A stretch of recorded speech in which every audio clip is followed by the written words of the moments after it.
गांव का गरीब किसान मोतीलाल अपनी पत्नी सरोजनी और 3 बच्चों के साथ एक टूटी फूटी झोपड़ी में रहता था। ठंड ने गांव में तबाही मचा रखी थी। हर ओर भूख और सर्दी से बेहाल लोग मदद की आस में जमींदार के पास जाते, लेकिन हर बार उन्हें निराशा ही मिलती। ठंड का प्रकोप लगातार बढ़ रहा था। मोतीलाल अपनी झोपड़ी में बैठा हुआ था। तभी उसकी पत्नी सरोजनी कहती है, ये जी, क्या इस बार भी हम ऐसे ही ठंड में मरने का इंतजार करेंगे? जमींदार के गोदाम में लकड़ियां भरी पड़ी हैं, क्यों नहीं उनसे मदद मांगते? सरोजनी, तुम नहीं जानती, जमींदार गरीबों को तुच्छ समझता है। वह हमारी मदद कभी नहीं करेगा।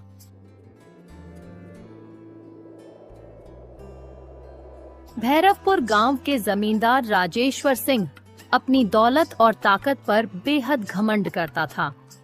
उसका बड़ा सा गोदाम लकड़ियों, अनाज और ठंड से बचने के सामान से भरा पड़ा था, लेकिन वह गरीबों की मदद करने के बजाय उन्हें अपनी शक्ति का एहसास दिलाने में ज्यादा रुचि रखता था।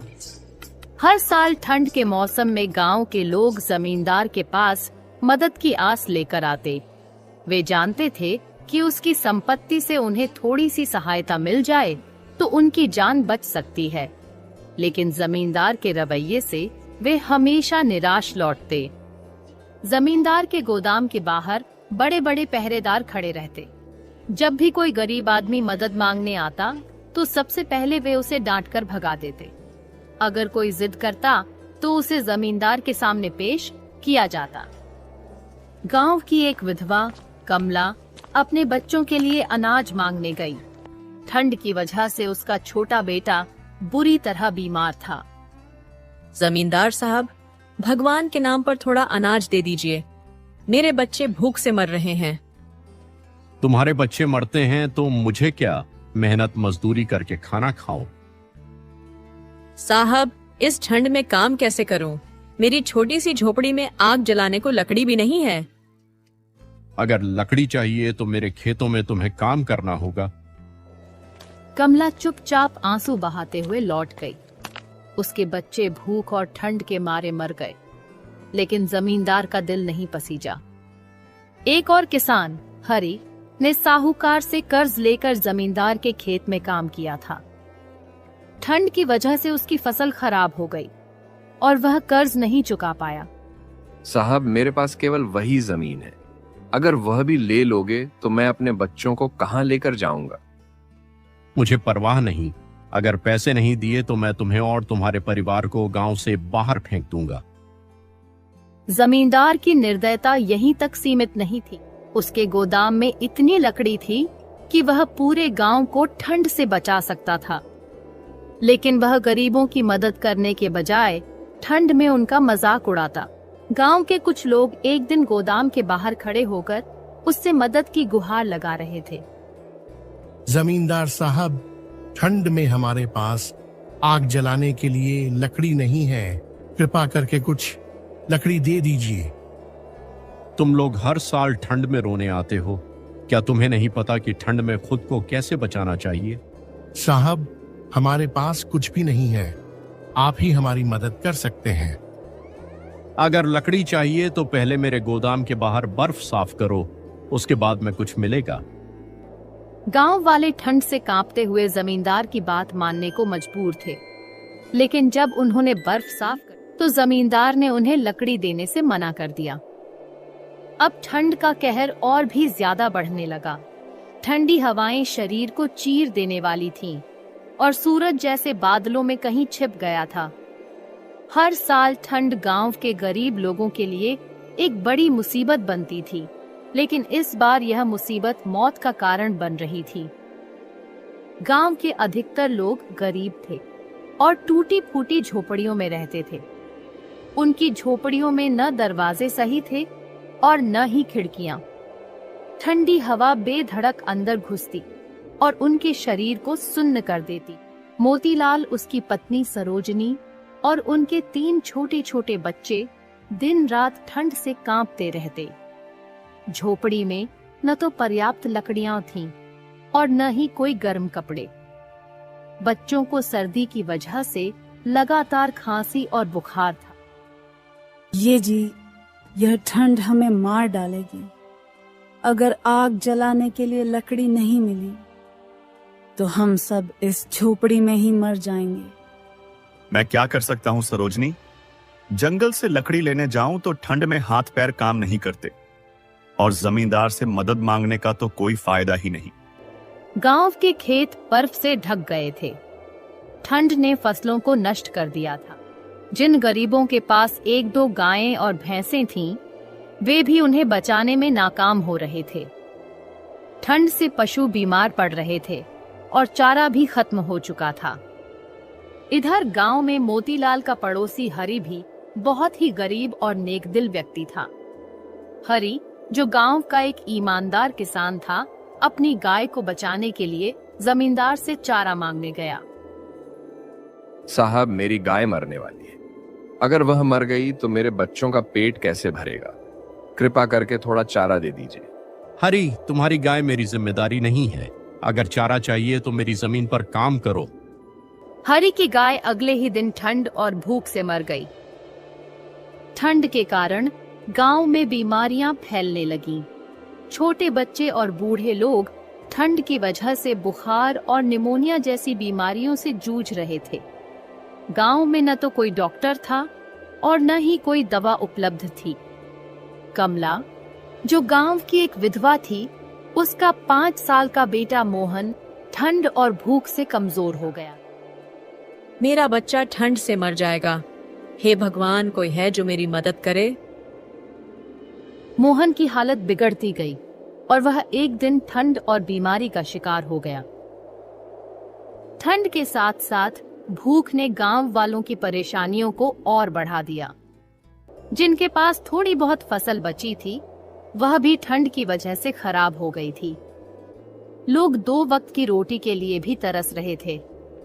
गांव के कुछ लोग ठंड और भूख से बेहाल होकर एक दूसरे की मदद करने की कोशिश कर रहे थे, लेकिन जब किसी के पास खुद के लिए ही कुछ न हो तो वह दूसरों की कितनी मदद कर सकता है?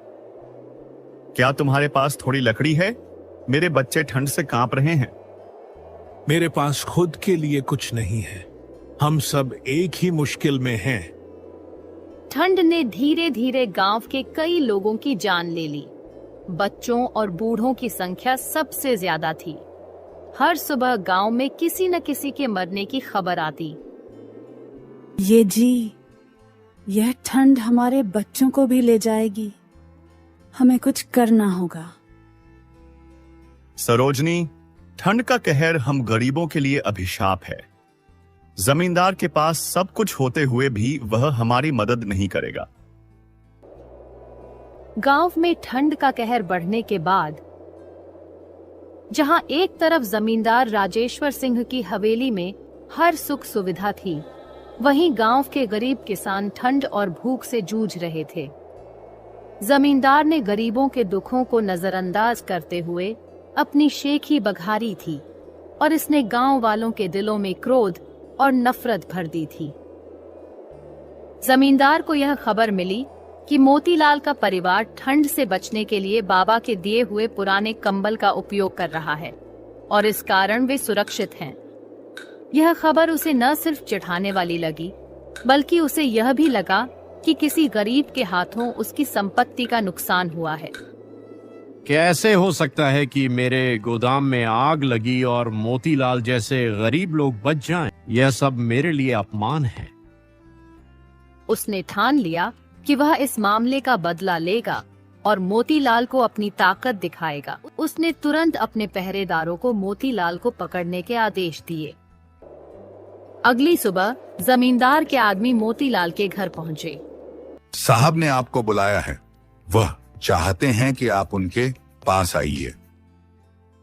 मैंने क्या किया है? मैं तो बस अपने परिवार को बचाने की कोशिश कर रहा था। क्या किया है यह तुमसे पूछा जाएगा। साहब का आदेश है और तुम्हें बिना किसी सवाल के जाना होगा। मोतीलाल डरते डरते जमींदार की हवेली में पहुंचा। जमींदार राजेश्वर सिंह, जो अपनी गद्दी पर बैठा था, घमंड से भरा हुआ था। तुमने मेरी संपत्ति को नुकसान पहुंचाया है। तुम्हारे कारण मेरे गोदाम में आग लगी और मैं इस अपमान को सहन नहीं कर सकता। साहब, मैं ऐसा कुछ नहीं जानता। मुझे यह पता नहीं था कि आग कैसे लगी।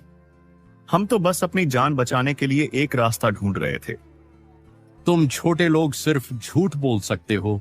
तुम्हारे जैसी जाति के लोग ऐसे ही बातों से बचने की कोशिश करते हैं। अगर तुमने सच नहीं बताया तो मैं तुम्हारे पूरे परिवार को ठंड में मरने के लिए छोड़ दूंगा। मोतीलाल डर से कांपते हुए और माफी मांगते हुए जवाब दिया, लेकिन जमींदार का घमंड उसे बिल्कुल भी नहीं पिघला पाया। जमींदार ने उसे धमकी दी कि अगर उसने सच्चाई नहीं बताई तो उसका परिवार ठंड में मर जाएगा।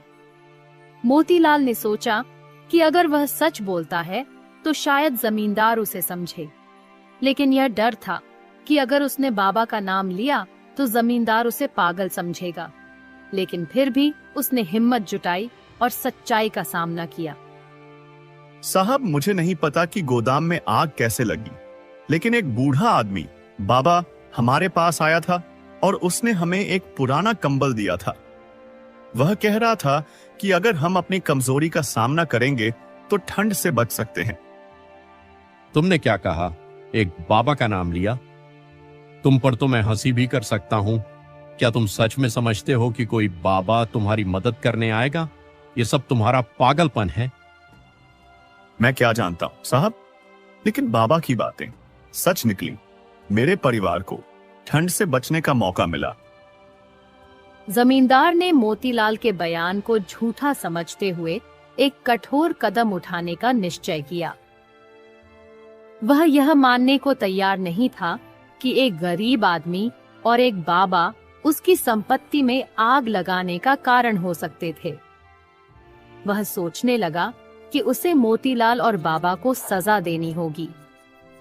जमींदार ने रात को अपने कुछ गुंडों को साथ लेकर जंगल में जाने का आदेश दिया।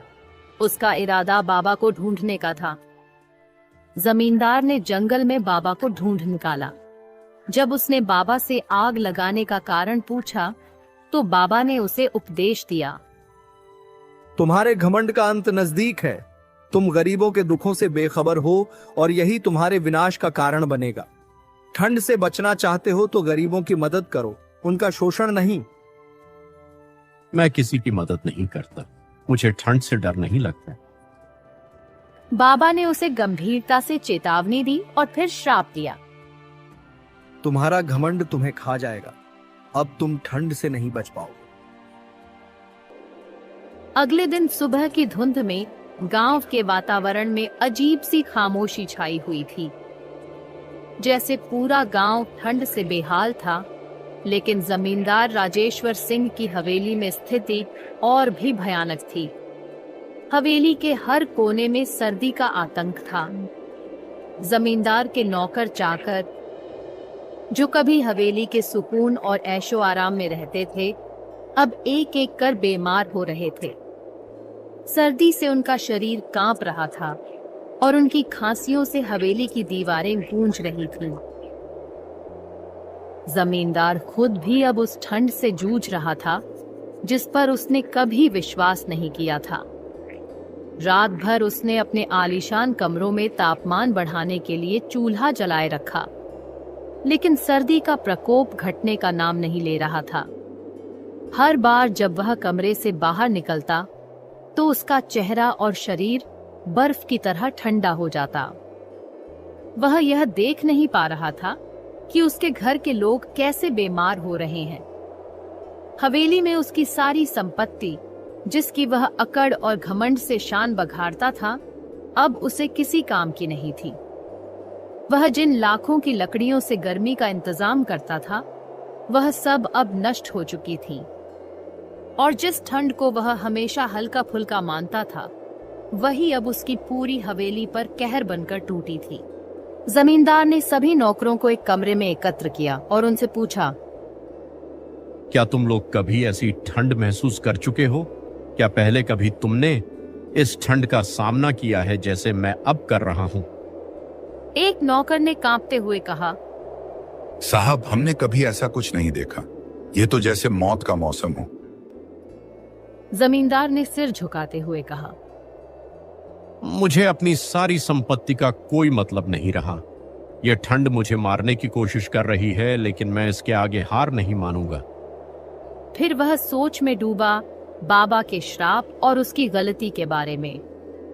अब उसे समझ में आ रहा था कि उसकी घमंड और अकड़ ही उसकी तबाही का कारण बनी थी। वह सर्दी से बचने के लिए किसी भी उपाय का उपयोग नहीं कर सकता था।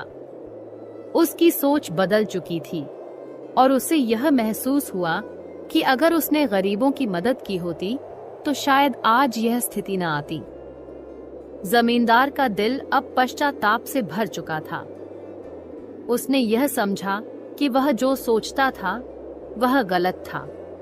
उसकी प्रचुर संपत्ति और घमंड की चुप्पी ने उसे इतना अंधा बना दिया था कि वह कभी भी उन लोगों की स्थिति को नहीं समझ पाया जिनकी मदद से वह खुद आगे बढ़ा था। अब वह जान चुका था कि गरीबों की मदद करना उसकी ताकत थी, न कि उनका शोषण करना। वह अपने नौकरों के पास गया और कहा, अब से हमें अपनी पूरी संपत्ति गांव के गरीबों में बांटनी होगी। मैं जो कभी घमंड से अपनी शक्ति पर नाज करता था, वह अब मेरे लिए कोई मायने नहीं रखती। हमें अपनी सारी संपत्ति उन लोगों को देनी होगी जिन्हें इस ठंड से बचने के लिए इसकी जरूरत है। जमींदार ने अपनी हवेली की सारी लकड़ियां, अनाज और अन्य संपत्ति गरीबों में बांट दी। गांव में इस बदलाव की खबर फैलते ही लोग हैरान रह गए। उन्होंने देखा कि जमींदार ने अपनी सारी अकड़ और घमंड को त्याग दिया था। अब वह एक नए इंसान के रूप में सामने आया था। बाबा का श्राप टूट चुका था और ठंड का कहर धीरे धीरे कम होने लगा। गांव के लोग अब सुरक्षित थे। वे सभी जमींदार के इस अजनबी बदलाव से प्रभावित थे। इस तरह घमंड का अंत हुआ और जमींदार ने अपनी सारी संपत्ति गरीबों में बांटकर इंसानियत का रास्ता अपना। उसकी सच्चाई और पश्चाताप ने यह साबित कर दिया कि जब इंसान अपनी गलतियों को समझकर सुधारता है तो किसी भी मुसीबत का सामना किया जा सकता है। घमंड विनाश का कारण बनता है, जबकि इंसानियत हर मुश्किल को हराने की ताकत देती है।